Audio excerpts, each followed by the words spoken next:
പുരാതനമായ ഒരു രാജ്യത്തിൻ്റെ ഹൃദയഭാഗത്ത് ഒരു മഹത്തായ ക്ഷേത്രം നിലകൊണ്ടിരുന്നു. ആ ക്ഷേത്രം സമർപ്പിക്കപ്പെട്ടിരുന്നത് ഒരു വിചിത്ര ദൈവത്തിനായിരുന്നു. അവൻ്റെ പേര് ശൂന്യമുഖൻ. സകല ലോകത്തെയും നിരീക്ഷിക്കുന്നവനാണെന്നും അവർ വിശ്വസിച്ചു. എന്നാൽ ഒരു കാര്യം മാത്രം ആരും അറിഞ്ഞിരുന്നില്ല: അയാളുടെ യഥാർത്ഥ മുഖം. എപ്പോഴും അവൻ ധരിച്ചിരുന്നത് ഒരു പുരാതന ചുടുമൺ മുഖംമൂടിയായിരുന്നു. അതിൻ്റെ പിന്നിൽ എന്താണുള്ളതെന്ന് ആരും കണ്ടിട്ടില്ല. ക്ഷേത്രത്തിലെ ചികിത്സകരിൽ ഒരാളായിരുന്നു യുവ വൈദ്യശിഷ്യൻ അരിവൻ. അവൻ കഴിവുള്ളവനായിരുന്നു, പക്ഷേ അനുഭവക്കുറവുണ്ടായിരുന്നു. കൊടും മഴ പെയ്തിരുന്ന ഒരു സായാഹ്നത്തിൽ ഒരു യാത്രക്കാരൻ ക്ഷേത്രത്തിലെത്തി. അവൻ അത്യന്തം ക്ഷീണിതനായിരുന്നു. ദയവായി എന്നെ സഹായിക്കൂ, അവൻ അപേക്ഷിച്ചു. രോഗം ഗുരുതരമായിരുന്നു. അവൻ തൻ്റെ ഔഷധശാലയിലേക്ക് ഓടി. നിരവധി ഔഷധ സസ്യങ്ങൾ ചേർത്ത് ഒരു മരുന്ന് തയ്യാറാക്കാൻ തുടങ്ങി. എന്നാൽ പരിഭ്രമവും ക്ഷീണവും കാരണം ഒരു തെറ്റായ ഘടകം മരുന്നിൽ കലർന്നു. അത് ഔഷധമല്ലായിരുന്നു, വിഷമായി മാറിയ ഒരു മിശ്രിതമായിരുന്നു. അരിവൻ അതറിയാതെ യാത്രക്കാരന് മരുന്ന് നൽകി. അല്പനേരത്തിനകം യാത്രക്കാരൻ നിലത്ത് വീണു. അവൻ മരിച്ചു. അരിവൻ മരവിച്ചു നിന്നു. അവൻ്റെ കൈകൾ വിറച്ചു. ഭയം അവനെ വിഴുങ്ങി. അന്ന് രാത്രിയിൽ അവൻ യാത്രക്കാരൻ്റെ മൃതദേഹം ക്ഷേത്രത്തിൻ്റെ അടിയിലുള്ള ഒരു മറഞ്ഞുപോയ മുറിയിലേക്ക് കൊണ്ടുപോയി. പഴയ കൽഭിത്തികളുടെ പിന്നിൽ അവൻ മൃതദേഹം മറവ് ചെയ്തു. എല്ലാ തെളിവുകളും ഇല്ലാതാക്കി. അന്ന് രാത്രി വിളക്കുകൾ ഒന്നൊന്നായി അണഞ്ഞു. ചുവരുകൾ ഇരുട്ടിലേക്ക് ലയിച്ചു. അപ്പോൾ അവൻ കാൽച്ചുവടുകളുടെ ശബ്ദം കേട്ടു. ഇരുട്ടിൽ നിന്ന് ഒരു രൂപം മുന്നോട്ട് വന്നു. ചുടുമൺ മുഖം മൂടി ധരിച്ച ശൂന്യമുഖൻ. അരിവന്റെ ശരീരം വിറച്ചു. അരിവൻ തല ഉയർത്തി. ഒരു നിമിഷം അവന് ആശ്വാസം തോന്നി. ചുറ്റുമുള്ള ഇരുട്ട് ജീവിച്ചിരുന്ന സമുദ്രം പോലെ ചലിക്കാൻ തുടങ്ങി. ശൂന്യമുഖൻ അടുത്തേക്ക് നടന്നു. ശൂന്യമുഖൻ തൻ്റെ ചുടുമൺ മുഖംമൂടിയിലേക്ക് കൈ ഉയർത്തി. ദൈവം പതുക്കെ മുഖംമൂടി മാറ്റി. അതിനിടയിൽ ഒരു മുഖംമൂടി ഉണ്ടായിരുന്നില്ല. അനന്തമായ ഒരു ശൂന്യത മാത്രം. അരിവൻ അതിലേക്ക് നോക്കിയ നിമിഷം ലോകം അപ്രത്യക്ഷമായി.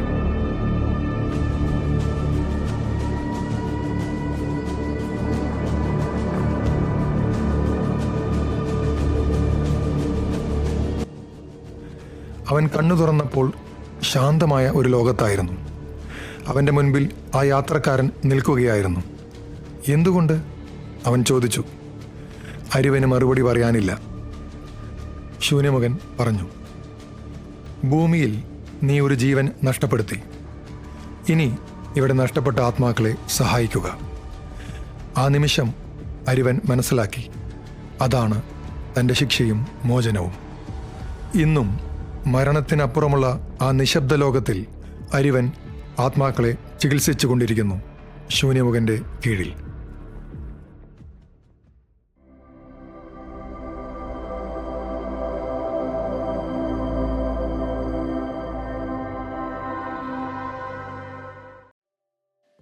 തെറ്റുകൾ മറച്ചു വയ്ക്കുന്നവന് ഐശ്വര്യം ഉണ്ടാവുകയില്ല. അവ ഏറ്റുപറഞ്ഞ് പരിത്യജിക്കുന്നവന് കരുണ ലഭിക്കും.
ഹലോ. ആരാ? ഓ സോറി, ഞാൻ തോമസ്, ഇവിടുത്തെ കെയർ ടേക്കറാ. ഓ ഓക്കെ ഓക്കെ. എബിനല്ലേ? അല്ല, എൻ്റെ പേരെങ്ങനെ മനസ്സിലായി? അറിഞ്ഞല്ലേ പറ്റൂ. ഫാസിക്ക പറഞ്ഞു കാണുമല്ലേ? ആ അതൊക്കെ പോട്ടെ, മുംബൈക്കുള്ളിലേക്ക് ലഗേജ് എല്ലാം ഞാൻ എടുത്ത് വെക്കാം.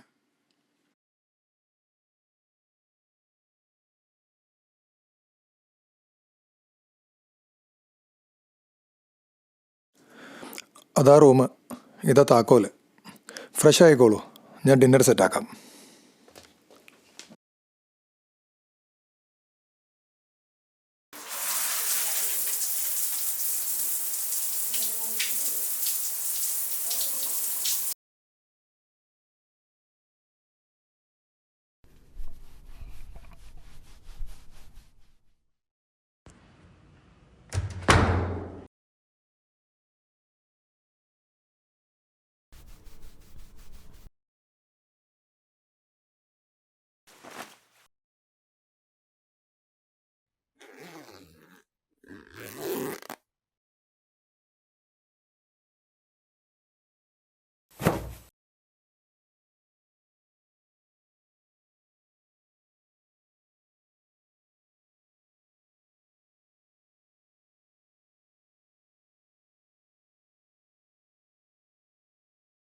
ഉറങ്ങിയില്ലേ?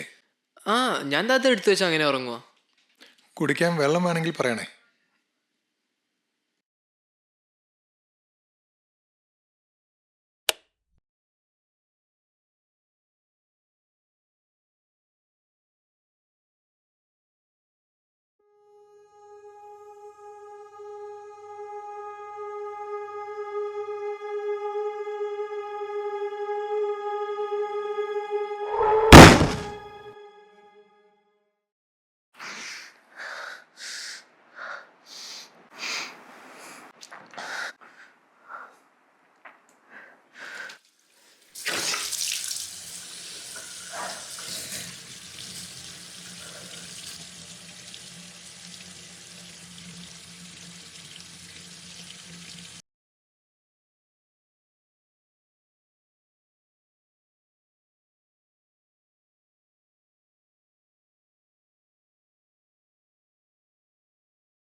എന്താ, ഫോട്ടോ എടുക്കാണോ?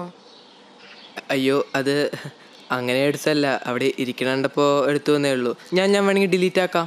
അതൊന്നും സാരല്ല ബി, ഡിലീറ്റ് ആക്കണ്ട, ഞാൻ ജസ്റ്റ് പറഞ്ഞു എന്നുള്ളൂ. ആ, എന്നാ കുഴപ്പമില്ല. അല്ല, എൻ്റെ പേര് എങ്ങനെ മനസ്സിലായി? അതൊക്കെ എനിക്കറിയാം, ഞാൻ അമ്മയ.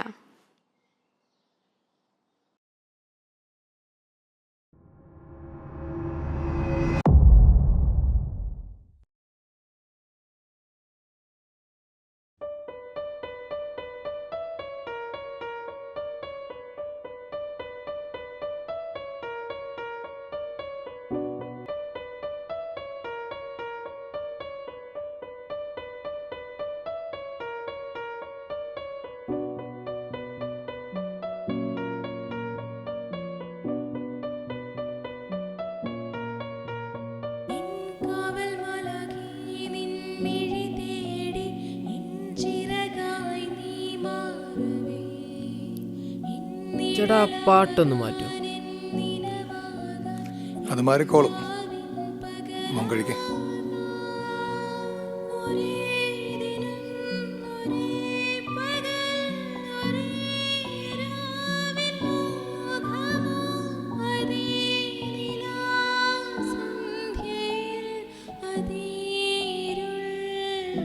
ചേട്ടാ അത് മാറില്ലല്ലോ.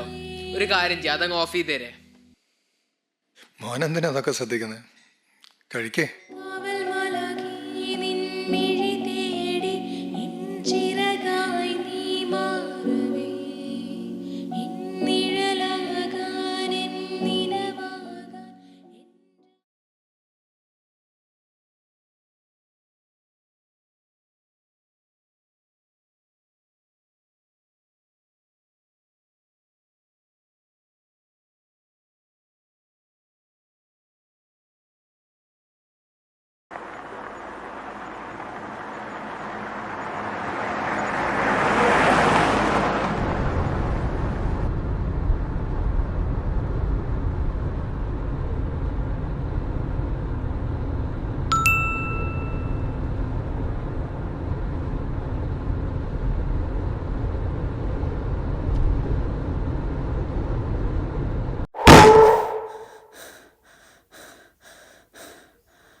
Good morning.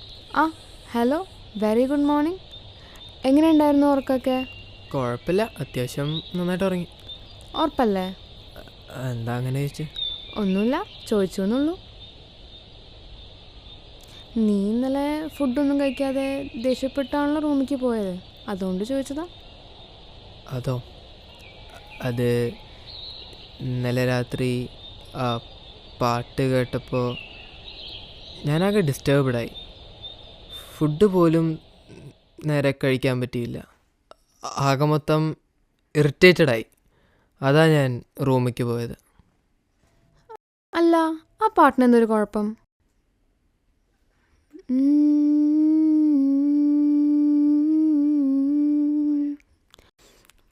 വാ പാട്. അല്ല, താൻ നന്നായി പാടുന്നുണ്ടല്ലോ. പാട്ട് പഠിച്ചിട്ടുണ്ടോ? ആ, കുറച്ചൊക്കെ. കൊള്ളാലോ. അല്ലേ, ഇപ്പം അതൊക്കെ നിർത്തിയോ? എനിക്കൊരു സിംഗർ ആവണമായിരുന്നു ആഗ്രഹം. കുറേ ഓഡിഷൻസിലൊക്കെ പോയി. ഫാമിലിയൊക്കെ ഫുൾ സപ്പോർട്ടായിരുന്നു. പക്ഷേ അതൊന്നും പറഞ്ഞിട്ട് കാര്യമില്ല. അതെന്താ? അല്ല, എന്നോട് പറയും ഓക്കെ ആണെങ്കിൽ പറഞ്ഞാൽ മതി. ഞാൻ പറഞ്ഞില്ലേ ഞാൻ അവിടെ ഒരാളെ കാണാൻ വന്നാന്ന്.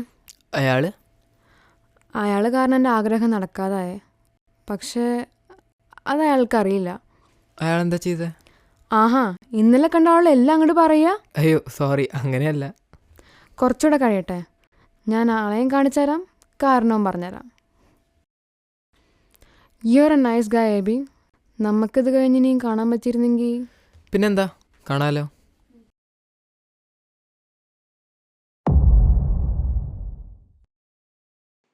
അമ്മയാ, ഞാനൊരു സംശയം ചോദിക്കട്ടെ? പിന്നെന്താ, ചോദിച്ചോ. നിനക്ക് ഇവിടെ വന്നിട്ട് വല്ല വിയേർഡ് ഫീലിംഗ് തോന്നിയിട്ടുണ്ടോ? എന്നുവെച്ചാ ഒരു റിപ്പീറ്റേഷൻ, എല്ലാ ദിവസവും ഒരേപോലെ. Oh, like a time loop. Yeah, like a time loop. പക്ഷേ ടൈം ലൂപ്പ് അല്ല, ഒരു ഡിഫറെൻറ്റ് കൈൻഡ് ഓഫ് റിപ്പീറ്റേഷൻ പോലെ. ഓ ഇല്ലടോ, ഞാൻ ഇവിടെ വന്നിട്ട് കുറച്ച് ദിവസമായി, എനിക്ക് അങ്ങനെയൊന്നും തോന്നിയിട്ടില്ല. ആ, എനിക്ക് തോന്നിയതാവും. ആവും. ആദ്യം നീ പോയി കിടന്ന് ഉറങ്ങാത്തപ്പോൾ പലതും തോന്നും. ആ, അതോട് നമുക്ക് വെറുതെ സംസാരിക്കാം.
എബി എന്താ ഭയങ്കര മുന്നോട്ടായിരിക്കുന്നേ? ഏയ് ഒന്നുമില്ല. ഭയങ്കര ഗൗരവത്തിലാണല്ലോ. എന്താണോ പറ്റിയേ? അത് പിന്നെ റിലാക്സ് ആവ്. നിങ്ങൾക്ക് പറയാൻ പറ്റില്ലെങ്കിൽ കുഴപ്പമില്ല. ആ സ്വപ്നത്തിനെ പറ്റി ആലോചിച്ച് ടെൻഷൻ ആവണ്ട. അത് സ്വപ്നമല്ലേ? സ്വപ്നങ്ങളൊക്കെ ഉള്ളതാവണമെന്നില്ലല്ലോ. സ്വപ്നത്തിനെ പറ്റി ഞാൻ എന്താ പറഞ്ഞേ?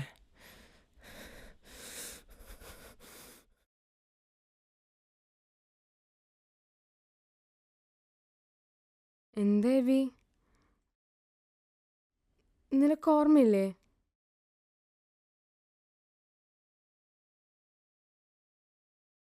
ഞാൻ ഓർമ്മിപ്പിച്ചരാ. നിന്റെ വണ്ടി ഒരു പെൺകുട്ടിയെ ഇടിച്ചില്ലേ? ആ പെൺകുട്ടിയെ നീ തിരിഞ്ഞു നോക്കാണ്ട് നീ അവളെ ഇട്ടേച്ചും പോയില്ലേ? അവളവിടെ ആരുടെ സഹായമില്ലാണ്ട് മരിച്ചുപോയി. നീ നീ നന്നായി വേർക്കുന്നുണ്ടല്ലോ. എന്തു പറ്റി എബി? ഇതിനുള്ള പരിഹാരം എന്താന്ന് നീ തന്നെ പറ എബി, പറ.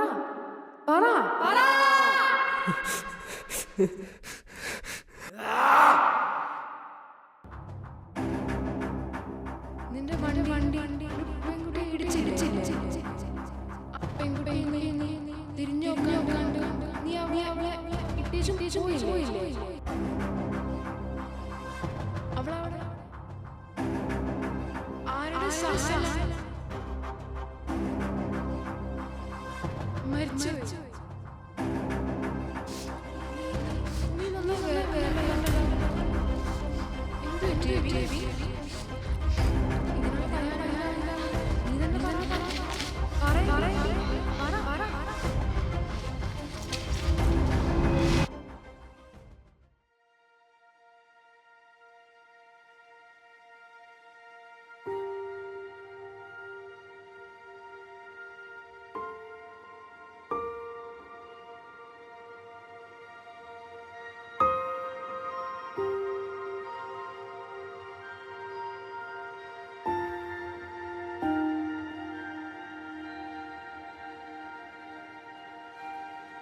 ഇന്നും ഭരണത്തിനപ്പുറമുള്ള നിശബ്ദലോകത്തിൽ അരിവൻ ആത്മാക്കളെ ചികിത്സിച്ചു.